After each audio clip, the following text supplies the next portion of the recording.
Hey guys, so as you can see, I have a new tire carrier on my Jeep, and this video was going to be a sort of kind of recap of me installing it. However, it's now turning into a PSA about the instructions for this tire carrier and how not to install it, because I followed the instructions, which also you can find a video of someone else following the instructions online. I realized in their video that they have the same problem as me. They did it wrong too, and they just didn't say anything about it because they probably didn't figure it out. So I'm here to tell you what not to do when installing this carrier. A key functionality of this tire carrier is this cam.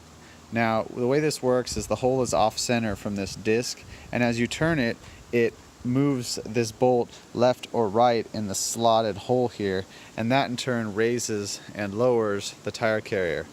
Now, the problem here is that the instructions say, with the help of a friend, lift the tire carrier into the hinges and put it in place with a bolt and a nut, just hand tighten. Doesn't say anything about putting the cam here, so I put it just like other people did. I put the bolt through without the cam. In the picture, which is black and white, you can't even see the cam, because in the picture you could see it right there. It's painted black. Mine's silver, so I mean I would have never even noticed it there. So they don't say anything about putting the cam on. So I put it through without the cam, and what that did was it sagged the tire carrier down more than it should be. So the next step, once you do that, is to put the mount on here, and then you move it over, you line it up, and you mark it, right? But the problem was the tire carrier is too low. So I drilled out all my holes, and only to find that when I went to go put in my mounting bolts, that this one down here, that hole is not accessible via the taillight compartment like everything else is. In fact, I can't get to it from underneath either. This is supposed to be about up here, and that would shift that hole into the taillight compartment. There's no way that I could have known. There's no way that the other people on YouTube could have known, because they're doing theirs wrong too, because they're just following the instructions. So now I have 7 holes drilled in the side of my Jeep in the wrong position. And it functions fine, and like honestly structurally it's probably okay, but what bugs me is that I know that it's slightly crooked, and you can kind of tell. So I'm gonna fix it right now, and what I'm planning to do with this video is to roll it back to the start when I was happy-go-lucky and didn't know what was going on or what problems I was going to run into, and I'll show you that process, and then I'll cover this process. Today I'm actually going to be working on the Jeep.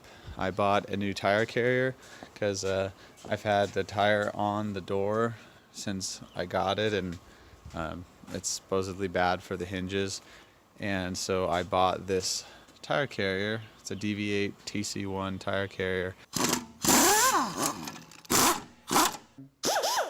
So we got the carrier mounted. It took a little bit of finessing. We had to take these mounts off and move them up and down in order to get this thing to fit. Pretty much got it mounted now. We're trying to get this thing there's like a cam over there that you can kind of adjust to get this thing the right height. You can see it sits a little low. Either way, it's gonna kind of be a pain to get in. And you know what's crazy is that you see this hole right under here? Well, without explaining too much about what's going on, there's a backing plate, and there's really horrible instructions that came with this. And the backing plate, it says, you know, lines the back of this thing on the inside of the body of the car, but there is a piece of sheet metal that goes across that creates a floor in here, right about here. So that backing plate doesn't even fit down to here, and this is basically inaccessible. I can't really see it anywhere underneath, and I can't get to it from inside because it's closed off. So I don't know what to do with this hole. And I watched like the instructional video, and they don't say anything about it. They don't show them putting it in. They just act as if it's not even there. So the backing plate, I ended up kind of rotating and drilling out holes to use it in a different way. So it's in there, but it's not in the way that the instructions say. But I'm gonna have to write them an email to ask about it because it's kind of a frustrating. Yeah, it's frustrating.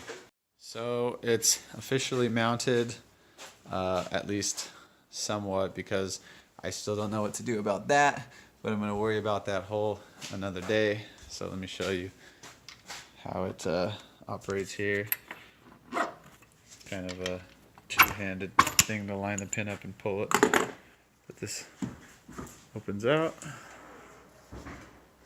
and then the door just opens here. I've still got some finishing touches to do on it, I guess, but it's like 10 o'clock.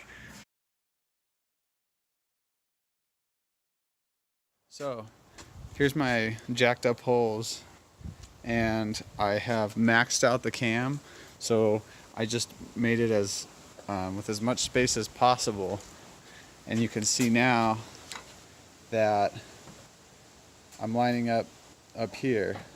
So I guess what I'm gonna do is I'll mark it. I'm gambling because I guess, you know, it's like, do I want to have these holes super close to each other? You know, am I obviously sacrificing a little bit of structural integrity? The thing is it does have a backing plate, so, and the backing plate is really heavy duty, so it's sandwiching it, so it really shouldn't be an issue. But it's like I can either just have it crooked, or I can risk just totally screwing myself.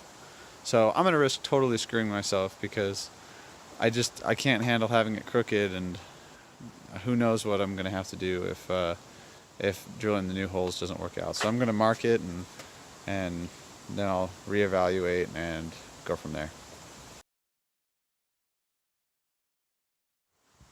Is there a fate worse than having to drill a bunch of extra holes in your Jeep?